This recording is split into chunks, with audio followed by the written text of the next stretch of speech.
These 7 laws shifted my spiritual paradigm forever.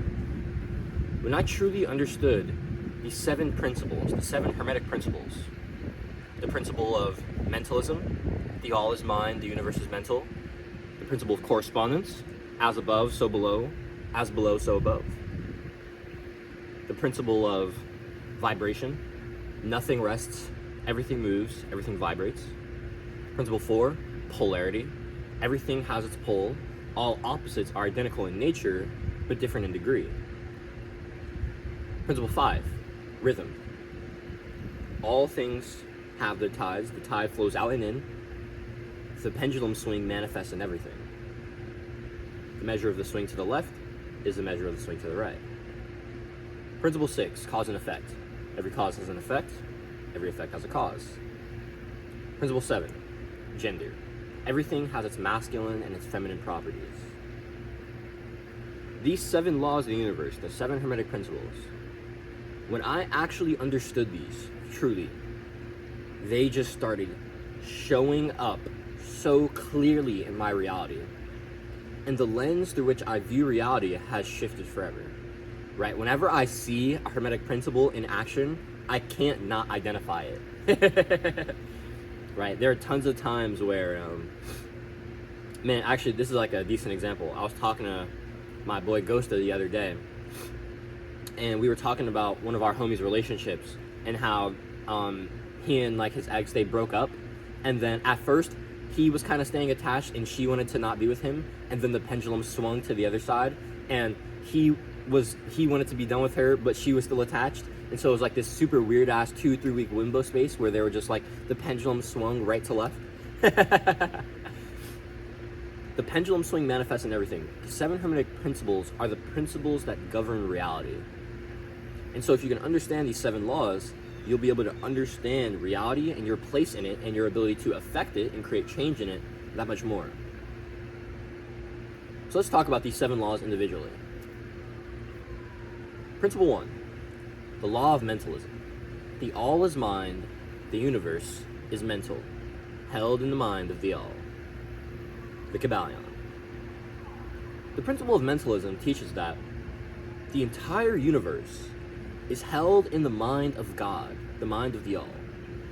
And from God's infinite mentality, from God's infinite mental creative power, infinite universes are birthed, infinite realities are birthed, infinite possibilities are birthed. And we are one of those possibilities. We're living in one of those realities, one of those experiences. Here's the thing, since our entire universe is mental, right, although we have this physical reality that we live in and like, we have like matter and shit, matter is merely a pole, right? We'll talk about polarity later, but matter is merely the solidified and more dense pole of mind. Mind, matter, right? People say mind over matter, but the thing is, matter is mind. And so it's mind is matter, or matter is mind rather. And so it's like, yeah, matter is over mind because mind is the highest, right? Spirit.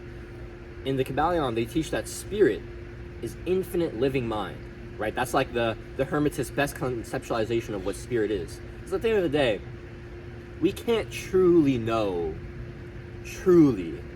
have the completest, most in-depth, most clear, and most absolute reality. We can't have the most absolute truth of what God is and of what reality is. Because at the end of the day, we're just finite minds trying to comprehend infinity.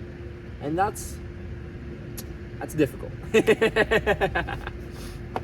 And so what we do is we basically have to level up. We have to keep growing. We have to keep evolving our mentality. We have to keep learning. We have to keep evolving. We have to keep expanding our awareness so we can hold more of the infiniteness of God in our container, right? In our energetic container, in our minds, in our bodies. We live in this 3D plane that is a physical reality, but the physical reality is created from the mental reality. And that kind of gets us to principle 2, correspondence. So let's kind of mesh these together. Correspondence says, as above, so below. As below, so above. as within, so without. As above, so below is kind of a hermetic axiom that teaches that the planes of existence mirror each other, right? Physical plane, mental plane, spiritual plane. The spiritual plane, that is eternity. That is where God resides, right? The infinite living mind of the all. And then the mental plane is kind of like our individualized experience of God, right? Our mentality is a unique expression of God's mentality. And from that mental plane, we create our own physical plane. You know what I mean? If you guys know anything about Kabbalah, the Tree of Life is a beautiful representation of this. Because the Tree of Life is the 10 stories, the 10 plot lines of reality, the 10 attributes of the divine that weave through reality, that push evolution forward. And the Tree of Life contains these 10 sephirot that signify everything, every story that is in life, right? It starts with, at the top, Keter, the crown, and then it goes to Chokmah, wisdom, and then Binah, understanding, and then you get the other 7. That manifests in everything, right? The Tree of Life is in reality. The Tree of Life is in me. The Tree of Life is in this Kindle. The Tree of Life is in a business, in a corporation. The Tree of Life manifests in everything because all our creations, all our expressions of the one true self, of the all. So as above, so below. Think about this in terms of attraction. Man and woman, right? Or masculine and feminine. Masculine and feminine are attracted to each other, right? This polarity. We have these poles and they're attracted to each other, right? And on the 3D plane, right, this can manifest as man and woman, or even as, a masculine, like a male dog and a female dog, something like that, right? Now let's take it to the quantum level. The masculine would be the proton, and the feminine would be the electron. The electron is withdrawing, it's absorbing, it's attracting, right? And the proton is expressing, it's pursuing, it's radiating, right? And so they come together through this allurement, right? Protons, electrons, neutrons, and then they create a larger whole, the atom. That is reality. Reality is allurement. Reality is desire. Reality is this combination of the masculine and feminine coming together. That's principle 7. We'll talk about that later. But to talk about correspondence real quick in context of this, you see that attraction, that allurement on the quantum level. You see that on the physical level. You see that on the metaphysical level, right? Forces are constantly being attracted to each other, right? Think about gravity. Gravity is like the divine feminine embodied, right? Gravity is the ultimate attractor force, right? It pulls in towards itself, right? And then radiation, its pole is expressing, it's radiating, right? It's emitting out of itself. Correspondence teaches us that these things in reality are a lot more similar than we think. And I think that the most critical aspect of understanding correspondence is understanding that you are made in the image of the one. Since God, since true self, is the creator, that means that you are a creator. Since God is love, that means you are love. Since God is infinite intelligence, that means you have access to that infinite intelligence. Since God is undying mercy and undying forgiveness, you have access to that. You are that. You are capable of giving that as well. Since God is unlimited desire, since God is unlimited abundance, infinite abundance, you also have access to those things. As above, so below, as within, so without. As above, right, kind of thinking as like the spirit, like think about above as God and below as us. As within is our mental plane, our inner world. As without is our external reality, our 3D plane. And so it's like you have the correspondence of creator and creation, true self and unique self. You have the correspondence of creator and creation, mental reality into physical reality. Those are the correspondence. And correspondence, it happens on all planes of existence, right? But let's go back to mentalism real quick, wrap up 1 and 2, and then we'll talk about the third principle of vibration. If you can shift your mentality, you'll be able to shift your reality, right? Since our entire universe is mental, that means that when we shift our own mentality, right, we shift our own inner world, we'll be able to shift our outer world from that. Kat, I'm recording a video, okay? You can go back in and we'll come out later. Okay? Alright. I'm okay. Thank you. That's my niece. So, yeah. By shifting your mentality, by shifting your mind, by learning, by introspecting, right? This is why I preach inner work so much. Because you can only really shift your external by first shifting your internal. So that's mentalism, that's correspondence out of the way. Let's talk about the third principle, vibration. Nothing rests, everything moves, everything vibrates. Now, for me, the most critical aspect of understanding the principle of vibration is kind of getting to this like core aspect of reality of movement, right? Inherently, nothing rests. Stagnation is kind of a myth, right? Like, there's no such thing as being stagnant, as maintaining. You're either growing or you're dying, right? There's only one option. There's only two options, I mean. And vibration kind of supports this in saying that, hey, even in this 3D plane, right, when things appear still, they're actually still moving, right? Like physics teaches us this. We all know that the Earth is moving super, super fast, right? Rotating. Shit, it's fucking rotating on its own axis and it's constantly moving around the sun. And yet, do we have any felt experience of this constant movement of the Earth? No, because we're just adjusted to it, right? At the same time, the Earth is a super, super dense planet, right? And thus, it's pretty heavy, right? And so it's like, we wouldn't really be able to perceive its movement because it's so dense, right? And because we're just so attached to it, we're so one with the Earth, being that we live here, we don't really feel Mother Gaia's movement, right? Shit, even if we go to quantum mechanics and we see, like, you don't even have to go to quantum mechanics, just look at like regular physics, like protons, electrons, neutrons, like atoms are constantly moving, right? If we go down to the smallest level, we'll see constantly moving atoms, right? At the highest level of reality and at the lowest level, the quantum world, vibration, movement, it's a pillar, right, of reality. And thus, as microcosms of the macrocosm, microcosms of the macrocosm, there we go, right?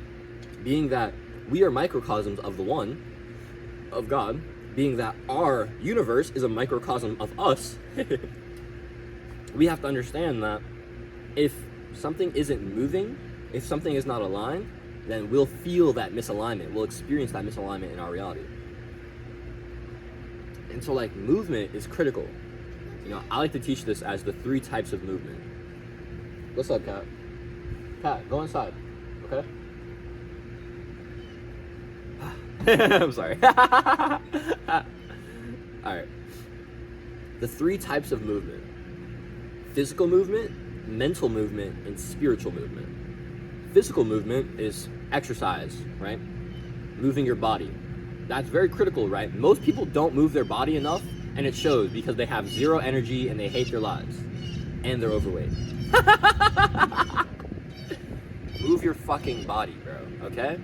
Even if it's just walking for like an hour a day. You know what I mean? Have a goal to go for like 5K steps a day. Make that your new goal for exercise, right? If you don't exercise at all, make it a fucking goal to do 5K steps a day. And if that's too easy, go for 10. Because trust me, 10K steps a day, it's not hard, but staying consistent with it is not simple. It's not that easy, right? I've been averaging about 8-9K steps a day for about a year. Like, I've had stints where I like average 10K steps in a month, but it's like, bro, hitting that 10K steps every single day is hard. Having it in, week out, it's hard, right? So it's a good goal. Physical movement, super, super important, right? Humans evolved to walk like, I think like 8 miles a day. Let me ask you something. When was the last time you walked 8 miles in a day? If ever, right? You know what I mean? Like, we don't move enough. We need to move way more. We used to be out here hunting, moving all the time, right? You know, when we were hunter-gatherers. But the digital age, right? It's just made us so fucking lazy, bro. We need to move more. Movement is a part of our reality. So let's move. Second type of movement, mental movement. This is learning. This is introspecting, expanding your awareness. This is super critical, right? We talked about this earlier, because only from your own mentality can you really change things in your physical reality. How can you do something if you don't know what the fuck to do? You need knowledge. You need knowledge. Kat, it's okay, Kat. Go inside. Thank you. Don't bother me anymore, Kat, okay? Okay. Fuck me, bro. Yo, I cannot have kids anytime soon, bro. Okay. So, that's that, right? Mental movement is so critical, because if you don't move your mind, if you're not constantly learning, you're just the same person, right? People leave the education system, right, after high school or after college, and then they stay the same person for the next like 30, 40 years because they just stop learning. It's like, bro, that is horrid, bro. You have to keep learning. Every day you should be learning new things. Every day you should be exploring your curiosity. Every fucking day you should be expanding your awareness. You should be trying to find things to integrate. You should be trying to explore new possibilities. You should be trying to develop new skills. Every single day you should be doing these things, okay? It's so critical. Number 3, spiritual movement. Spiritual movement is work, creating, right? Because spirit is about life, it's about change, it's about evolution, right? And so we contribute to, right, physical movement and mental movement are for us, right? This is for us in our finite reality, in our physical reality, right? It's for our body, it's for our minds, it's for our personal experience.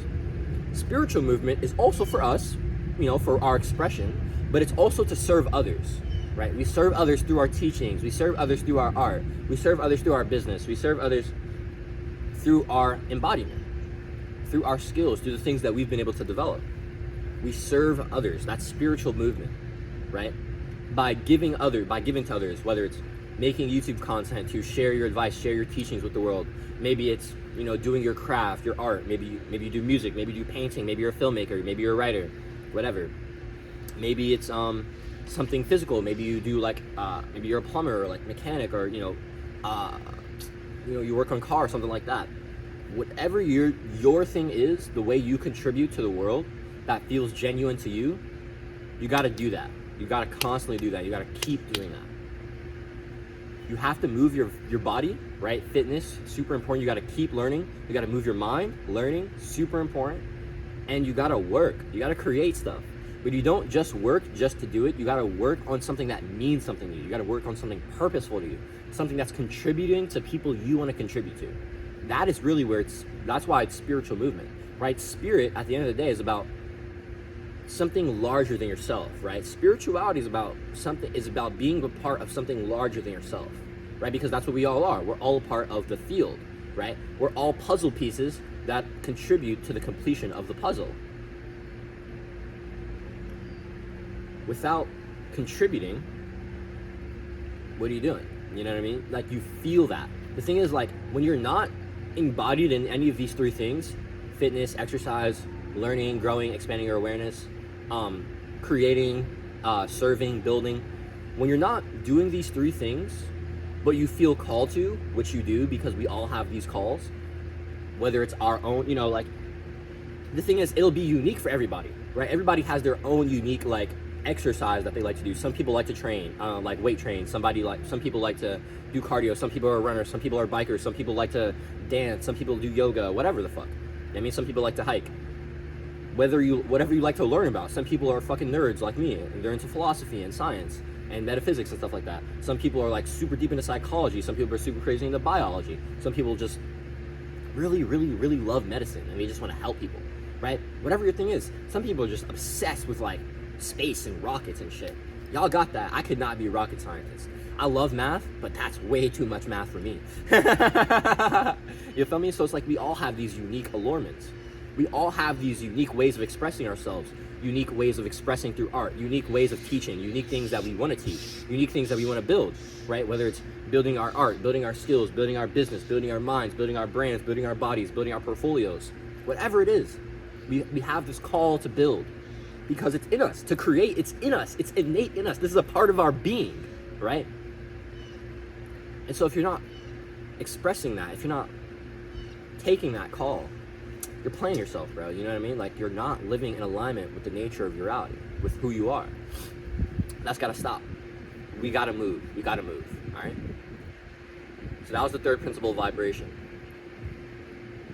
Vibration also ties a bit, blends a bit into polarity. So we'll talk about polarity. We'll come back to that point again about a vibration real quick, or in a minute. Well, polarity. The principle of polarity says that everything is dual, right? All truths are half-truths. All paradoxes may be reconciled. All opposites are identical in nature, but different in degree. So I want you to think about this. Hot and cold, right? If I told you to go to a thermometer and I ask you, hey bro, tell me where heat ends and cold begins.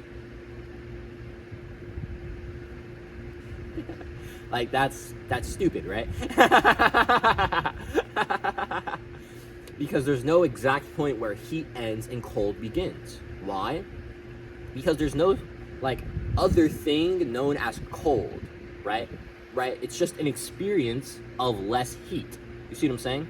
And so at the end of the day, it's all heat, it's all temperature. It's just varying degrees. You see what I'm saying? That is the pole of heat and cold. All poles work this way. And thus, since all poles are actually the same, that means we can transmute from one end of the pole to the other, right? Like, by increasing temperature, by adding movement, by adding heat to something that's cold, we can raise the temperature, right? We can transmute it.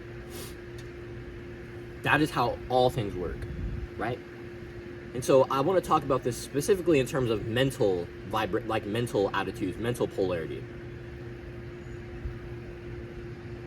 Let's think about love and hate, right? Love and hate are two ends of the same pole, right? There's like this passion on either end, love, hate, they're both very charged. In the middle, you have like and dislike, and then you just have neutral, right? But it's all one pole.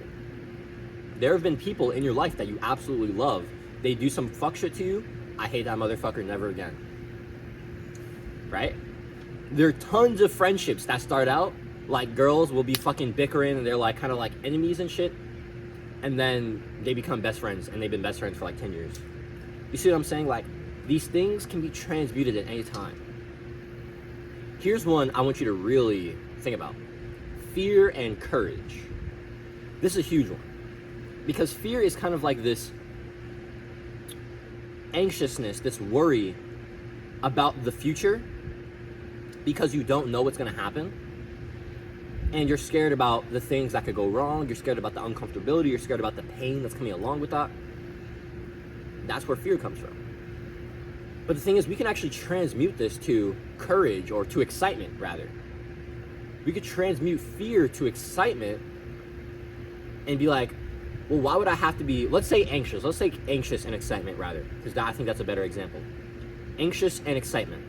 Anxious is like, I don't know what's going to go on. I'm kind of scared of the pain, of the worry, of, the uncomfortability. And excitement is, I don't know what's going to go on, but I know that it's going to be great. I know that there are going to be so many things I'm going to learn. I know that there's going to be so many beautiful experiences that I'm going to gain via this vehicle. You still don't know what the fuck is happening. There's still going to be uncomfortable times. It's just that you've shifted your paradigm. You've shifted the way you observe it. The thing is, like, that is the core aspect of reality. Like, if there's one thing you take away from this video, it's this. Perception is experience. Let me repeat that one again. Perception is experience. Right? People say perception creates reality. No. You're missing an important word. Your perception creates your reality. Because someone else's perception of me has nothing to do with me. right? If somebody came up over here and was like, yo, Jaden, you're a fucking idiot. Stop making videos on the internet about metaphysics and shit. Nobody else cares about that woo-woo shit. I'd look at them and I'd say, cool, bro. So when are you gonna start making content? You feel what I'm saying? That's just like insecurity coming at me, and I'm just like, oh, I'm cool off that shit, gang. But you let me know when you want to stop being an insecure motherfucker, and I'll help you run it up. Perception is experience, right? I could have been attacked by somebody calling me an idiot and saying that my videos are stupid, right? But the thing is, that actually has nothing to do with me and everything to do with them. So why would I perceive this as like some personal attack on me when it's really just a manifestation of their own insecurity that's projecting onto me? You see what I'm saying? Since I have that perception, my experience is totally different. The perception you have of reality, the story that you tell yourself, the narrative that's assigned to an experience is what births the experience, right? There could be two people in a car crash, let's say. One person is like, oh man, why did this happen to me? I got all these bills now to pay, blah, blah, blah, blah, blah. The other person just faced their mortality. And they're like, yo, I need to change something because if I died today, I would have died living a life I regretted. And so person one is just trapped in this paradigm of like, oh, why this happened to me, woe is me, victim mentality. The other person has just realized that life is real and that they want to do something about it. Creatorhood, creator mentality. Same experience, different outcome. Why? Perception. Holy shit, there's a squirrel. No, the squirrel left. Hey, I'll see him. Anyways. That's perception. Okay, so that was kind of like a tangent in polarity, but that's super important to understand because the thing is, a negative experience can be transmuted into a positive experience by one simple thing. Ask yourself this one question. Where is the beauty in this experience? If you can find the beauty, whoosh, you can transmute it. Oftentimes, the beauty comes as a lesson that we're supposed to learn, something that we're supposed to take in. Right? I was talking to my dog yesterday. I told you guys, Ghosta, and we were chopping it up. We were like, yeah. He was telling me, he was like, yo, bro, like, I've struggled a lot and I've gone through a lot of shit, but all of that shit has led me to where I'm at today, exactly where I'm at today, knowing the things I know today, being the person I am today. Every single time I've been down, I've had a hard time, I've been able to take something from that, I've been able to learn from it. That is what life is all about. It's about learning from our struggles, learning from our lessons, so that we can grow, so that we can evolve, so that we can extract more of our infinite potentiality and actualize that in our present lifetime. By understanding the law of polarity, that you can transmute negative experiences to positive experiences. You can transmute hate to love. You can transmute anxiety to excitement. You can transmute fear to courage. You can transmute anything, honestly. Like, I have a, my camera, right? Like, one of my cameras on my phone is broken, right? And I was basically, like, running across the street one day, and it fell out of my pocket, and then the lens just broke. And I was mad sticking for, like, a minute. I was, like, bitching and shit. But then I was like, all right, how can I transmute this? Because it's like, what's the point of staying focused on negativity, right? And so I started playing around with the camera, and I noticed that, like, since the lens is basically, like, open, right? Like, the actual lens is kind of, like, exposed. There's no, like, glass, like, protecting the lens, basically. It actually allows, like, rays of light to come in a way that, like, is not possible if the camera was just a regular camera, if it wasn't broken.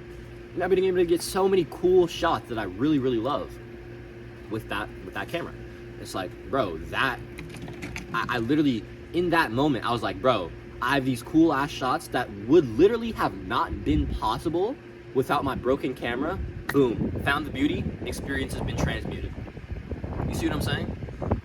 This can happen with anything in reality. You can transmute anything if you understand the law of polarity, and if you can find the perception that you need to hold in order to get there. So that's the first 4 done: mentalism, correspondence, vibration, polarity. Let's get to rhythm. Principle 5, rhythm. The pendulum swing flows out and in. The swing of the left is the swing to the right. The pendulum swing manifests in everything, right? Man, rhythm is such a key aspect of reality. The cyclical nature of reality, right? The first chapter in The Way of the Superior Man is titled, Stop Hoping for a Completion of Anything in Life. And it is just this absolute fucking punch in the face of a chapter. And it's just like, yo, this cyclical nature of life, of reality, right? The problem solution cycle, the fact that we expand our awareness, we grow, and then we find ourselves actually kind of facing the same problem again. It's like, wait, what the fuck? I thought I just did this. And that's because we're not understanding the cyclical nature of life, or I like to say the spiral nature of life, right? It's not actually a circle, it's actually a cyclone, right? And we're actually moving up, right? And if we don't have the perspective to kind of like go out and like view ourselves on a longer timeline, right? If we can't just come out of this present moment and see like, dang, where have I been? How have I grown since, where I was a year ago, where I was 5 years ago, right? Even though I'm still facing similar problems, I've expanded my awareness so much. I've grown so much. I've been able to find different things out, right? And the thing about this cyclone is that eventually, right, after you keep revisiting lessons, you keep visiting experiences, right? They look different, but it's the same asset. It's the same lesson. You eventually get to the top, and you're able to really, like, you're finally able to learn the lesson, where you're able to catalyze out of that. You're able to break the cycle, right? But the thing is, these cycles, these rhythms, these pendulums, these are an aspect of reality that exist and aren't going anywhere. They're not, right? They're just not gonna leave. And so you have to not expect them to. Recently, I've been seeing the pendulum swing a lot, in terms of like, actually, let me give you guys like a kind of like a quick breakdown of like the last year of my spiritual journey, and this will kind of help you. So let's say that the left is like bad and the right is good, right? So this is like bad, this is good. So first quarter of 2024, I was over here. And then I started swinging over here second quarter. And then third quarter, I swung back. And then fourth quarter, I swung back. And for like the last quarter of 2024, up until like halfway through February, I was good. And then I swung back. And so from like late February to like basically last week, I was over here, and now I'm starting to get back over here. Constant, right? Of, oh yeah, I'm learning, oh yeah, I'm growing, I'm shooting, and then, oh man, I'm down bad, I'm in a rut, I'm trying to figure things out, I'm hitting this wall. And then it's, oh yeah, I'm over this wall, I'm learning the new thing, I'm in, and then it's, oh man, fuck, I gotta figure this new thing out. The thing is, we run into these patterns in life, and we think that they shouldn't be this way, but actually, this is just how life works. And if you can just understand that, and you can allow that to just sit, and you can just accept that, it will shift your reality forever. Because you won't try to attack or escape the cycle. You'll just want to figure out how to love life in it. Man, the Way of the Superior Man says this so beautifully. I'm paraphrasing here. It says, basically, like, this was basically every chapter of The Way of the Superior Man starts with like a little blurb, and then it gets into the rest of the chapter. At the end of the blurb, actually, you know what? I have it. Let me go grab it real quick because I want to read it.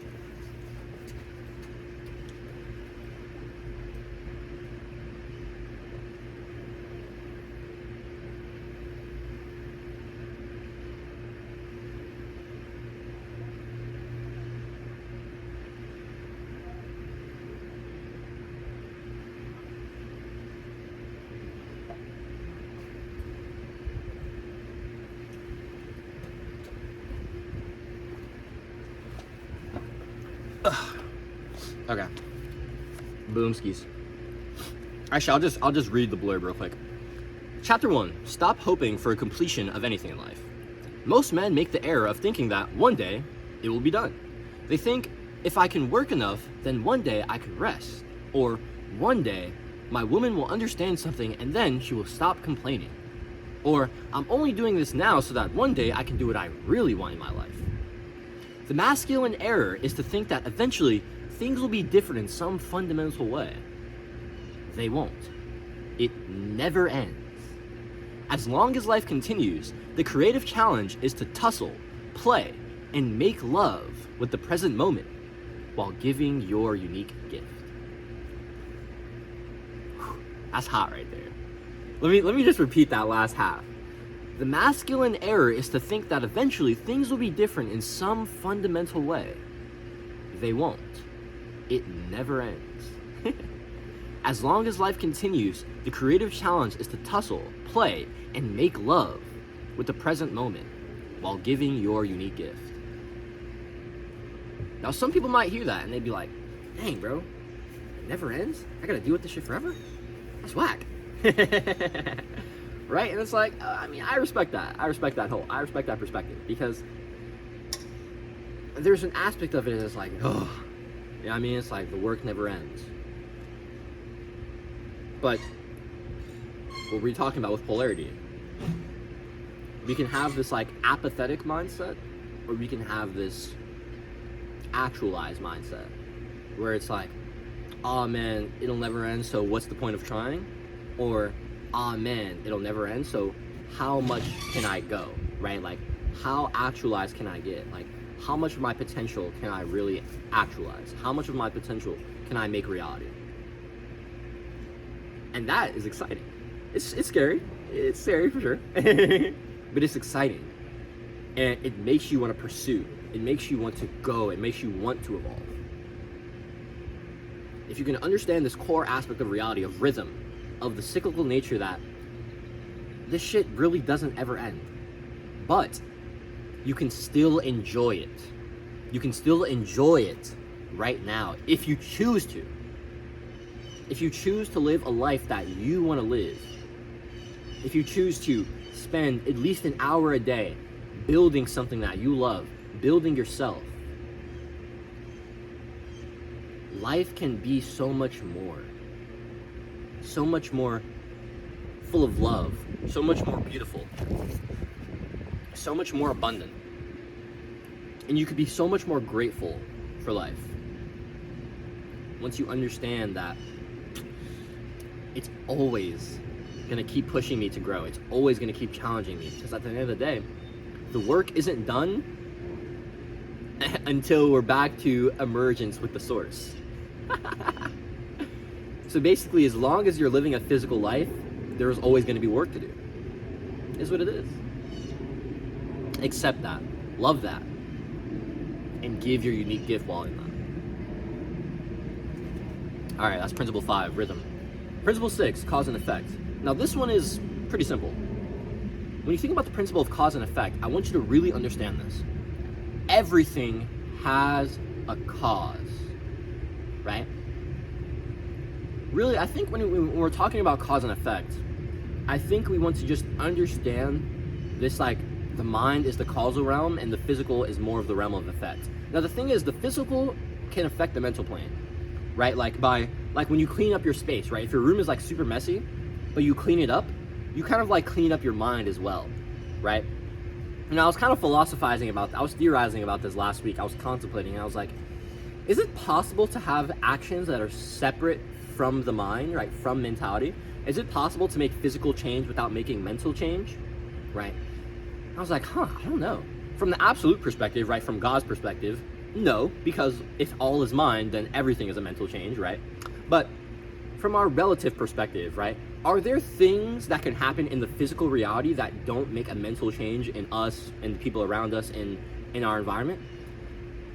Honestly, I'm not sure. Maybe. But to understand this interconnectivity is crucial, right? Because, you know, I was telling you guys earlier that by shifting your mentality, you can shift your physicality, right? By shifting your inner world, you can shift your outer world, right? But you can also shift your outer world by shifting your inner world. I mean, you can also shift your inner world by shifting your outer world. Wait, did I say that the wrong way the first time? By shifting your inner world, you can shift your outer world. That's what we were talking about earlier. But to an extent, you can also shift your inner world by shifting your outer world. Okay, there we go. by changing things in the physical, you can also change things in the mental. In my opinion, it's just not as potent, right? It's kind of like although they're connected, the mind being the more potent actor, right? The more potent cause is going to be able to inflict more change upon the physical reality than okay, let's think about this. Mental change to physical change would probably lead to a greater change overall. Physical change that leads to a mental change that probably also leads to another physical change probably creates a less change, but it's still creating change. You see what I'm saying? Think of like starting with the mind as like 5 points and starting with the physical plane as like 1 point. You see what I'm saying? It's still doable. You can still do a lot of work. You can still create change. It's just not as potent, right? But it's still a thing that we have to do and have to tap into because this physical plane is a core part of our experience. The principle of cause and effect, I feel like it's very important to just understand that you are the creator of your reality, right? The things that you're experiencing in your reality are a reflection of the things that are inside of you. You are the cause, right? And so if you can have this I am the cause mentality, I'm the creator mentality, and you see things in your reality that you don't like, you have to ask yourself, how have I created this? What parts of myself do I not like? What parts of myself am I not accepting that are coming up in my reality, that are manifesting in these ways? Understand that you are the cause of your reality, that is the effect. All right, principle 7, baby, the principle of gender. This is one of my favorite hermetic principles, actually. The principle of gender is so crucial. It says that all things have their masculine and feminine properties because the masculine and the feminine must come together to create anything, right? Think about man and woman. At the end of the day, not at the end of the day, that's another point. Think about man and woman, right? Man and woman must come together to procreate, right? Now, when we're talking about the masculine and the feminine in terms of creation, I want to give you guys their kind of roles in creating. So, the feminine principle is the active creator, the generator, the one who does all the creative work, right? Think about this. Does a man make a baby in his body? No, right? The woman does, right? Because it's the role of the divine feminine, the feminine principle, to generate, to create. The masculine's role in that is to direct the feminine. It's to be intentional. It's to spark the creative process, right? And so, although the man isn't required for the active creative process of making a baby, the man needs to be there to get the process going, right? You gotta fuck first. That's how it is. And so the masculine will, the intention of the masculine is to direct, it's the point, it's the focus, it's the channel, the infinite energy, the infinite intelligence, the infinite love, the infinite beauty, the infinite goodness, the infinite power that is the divine feminine. Think of the feminine as an ocean and the masculine as canals, right? This is a beautiful analogy from The Way of the Superior Man. The feminine is life itself. It's full of life, it's full of energy, it's full of abundance. The thing is, it's directionless. Think of the feminine as the circle, right? All encompassing, all powerful, but it's directionless. It doesn't know where it's going. This is where the masculine, the line comes in, right? With its penetrating wisdom, with its discernment, with its will, with its intention, and it says we're gonna go here. We're gonna channel this ocean into these canals. We're gonna make boats to ride these canals so we can get where we want to go. You see what I'm saying? And so the masculine is super critical in terms of directing, in terms of starting things, right? Kind of like using that willpower to start making a video, right? But when you're in the process, that's the feminine taking it, right? So like for me, making this video, there have been times, like me starting the process of making the video was like me using my masculine will to like sit down and to like start the process, right? There have been times where I've maybe had to like come back into the process and I've like used my intention to like refocus back on the task at hand. But throughout, most of these last 44 minutes, I've been letting the divine feminine move through me. I've been letting the voice of she, of the Shekinah, I've been letting the voice of God speak through me, flow through me, and create for me. That is how the creative process works, right? The masculine starts it, the masculine wills it, the masculine refocuses. But at the end of the day, the feminine flow is what brings life. It's what creates. And if you can understand those aspects of yourself, you'll be able to create so much more, and you'll be able to create so much better, right? One last thing about the masculine and feminine, you have to be able to integrate and hold both, right? Like, I love wearing the yin yang because polarity and duality is such a core aspect of our reality, and you have to be able to hold these paradoxes. You have to be able to hold both these poles together. You have to be able to embrace your masculinity and your femininity. As a man or a woman, you have to be able to hold both inside of you. Embrace those parts of you, because there are core aspects of both that manifest in you uniquely, and if you're not expressing those parts of yourself, they're repressed, and thus they'll come out in unhealthy and unconscious ways expressed via the shadow. We don't want that. We want to express ourselves authentically and freely. And so recognize these aspects of yourself and express them. And if there's things in the way blocking you, I feel you. If you don't know how to unblock those things yourself, I'd love to help you out. If you're interested in getting some guidance from me, come hop on a one-to-one guidance call with me where I can personally help you shift your paradigm. I can help find those things let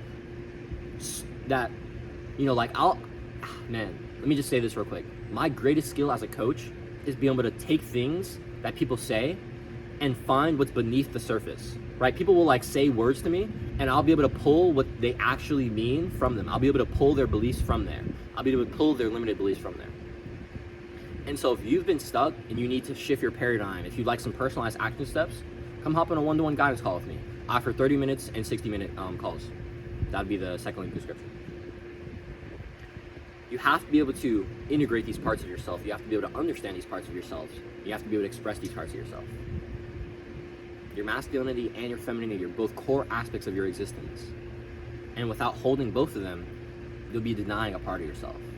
That's not good. As I like to say, when we deny parts of ourselves, we violate the law of authenticity. And when we're not being our authentic selves, life is usually not as good. Alright guys, those are the 7 universal laws that shifted my spiritual paradigm forever. Let's do a little recap. Principle 1, mentalism. The all is mind, the universe is mental.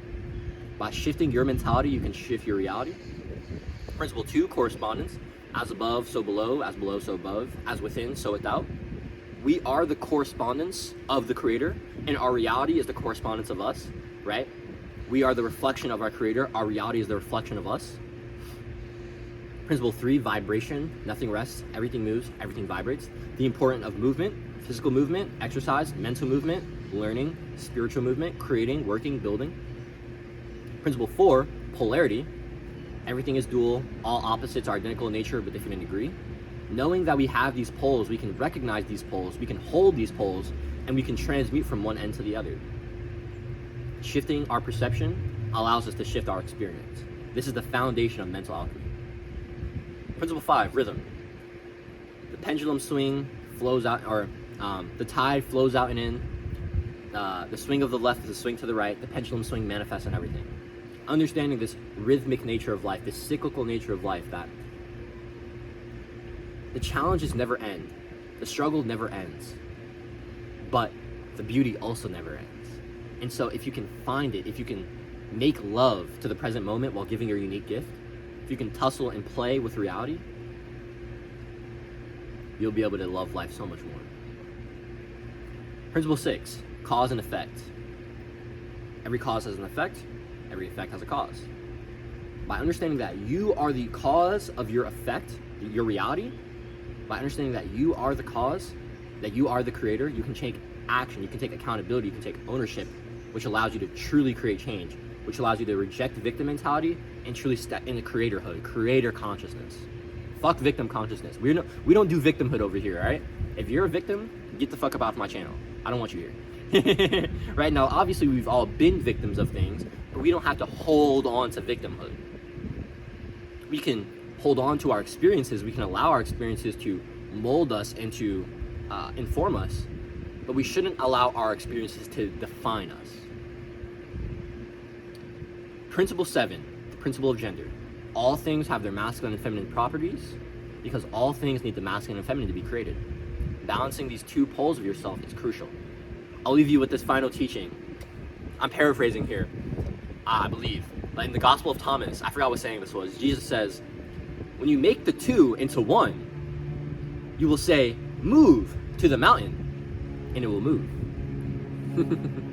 When you can harmonize these aspects of yourself, when you can hold these poles, the masculine and the feminine, light, dark, yin, yang, whatever, however polarity and duality manifest in your life, if you can hold these things, and you can truly reconcile them, you'll be beyond powerful. That's what we got, baby. It's been JC Dubs. If you like reading, or you like getting audio insights, I send daily news, or I send out newsletters, and I send out audio podcasts to my newsletters, to my email list. So if you want to sign up, hit that top link description. Join the Digital Renaissance Creators Movement. Yep, that's all I got. I'll catch you, gang.